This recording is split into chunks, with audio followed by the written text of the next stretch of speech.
Good afternoon, brilliant people! Ayan, so sa mga oras na ito, medyo productive na yung feeling natin.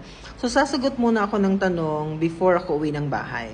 Sabi ni Teacher Vivian, Sir, how long po ba yung dapat i-present sa demonstration? Now, kung hindi po magbabago yung mechanics nila, dati kasi sa amin 5 minuto po ang ibinigay sa isang teacher to demonstrate a lesson, okay? Pero may mga teachers din naman akong na-encounter before na umabot po yung oras nila ng 7 minuto, ng 10 minuto, ganyan. So, depende na po sa inyo. But kung ako po yung tatanungin, dapat po i-follow po natin yung 5 minutes na given time for us to demonstrate our lesson. So basically, sa ganun kaliit na oras, kailangan talaga nating hanapin yung pinakamadaling topic talaga na kung saan maididiscuss lang natin sa given time nila.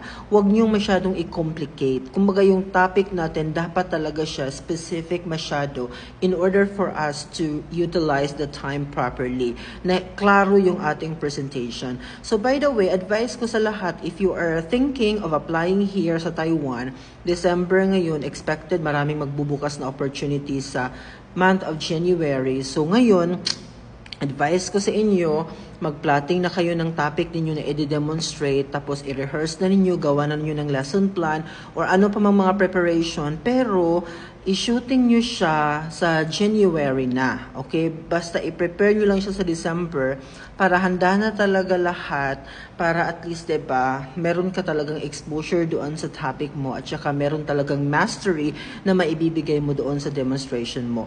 Take note mga my dear, sa ngayon na panahon, napakataas na po ng competition when it comes to your opportunity here in Taiwan. Kasi marami po talaga ang gusto mag-apply here.